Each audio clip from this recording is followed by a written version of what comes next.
Okay, so let's talk about some technique that you can use to fish this really thick, really nasty weed that has grown up all over the lake on Lake Fork.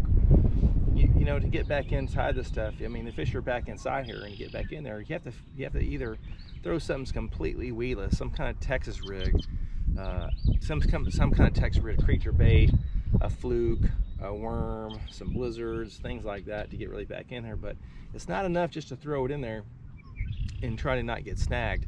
There are some things you can do to help you fish this water a little more productively and keep yourself from just wasting a bunch of time with your lure and your line wrapped around things. So, you know, I'm going to demonstrate a couple things, but first I'm just going to talk about them. One is cast and point your rod where you want to fish.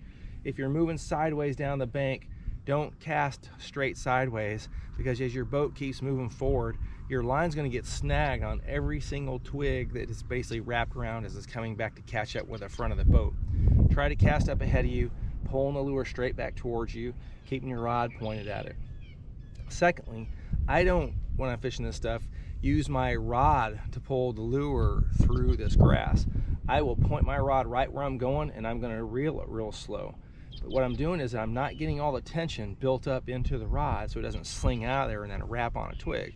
I'm just using a line as the only tension method and bring that lure through there. Now that means, you know, you got to use the different speed rules. You know, if you've got an 8 to 1 gear ratio, it's going to be harder to do to move this bait slower. So I tend to use the 6 to 1s speed ratios to do this. I have 7s that I do it, and I just have to really concentrate on doing it slow.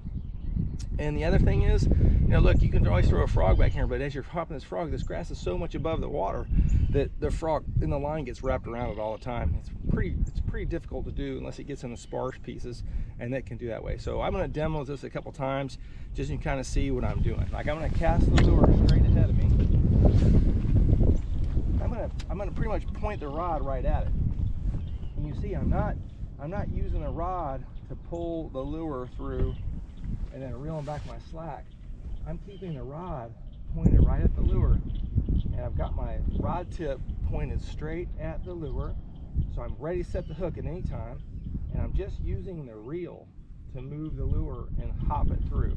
You'll see I just give it a little turn, a little hop, turn, give it a little hop, and that's the way I'm going to bring it through all this grass and hopefully not get stuck up too much. And it's very effective. A lot of my clients this spring that had to fish in this stuff, they get, they'll get into this and they'll just get stuck over and over again, and they get frustrated because they're using a rod to pull it, and when they pull it, all of a sudden it slings out, and now the lure shoots forward 8 feet or so, wraps around a twig, and now you got a knot down there you got to go get out. This way, you're just constantly pulling it straight. The line is the only thing that's got the tension, and when it's ready to set the hook, I've already got the line pointed right at it.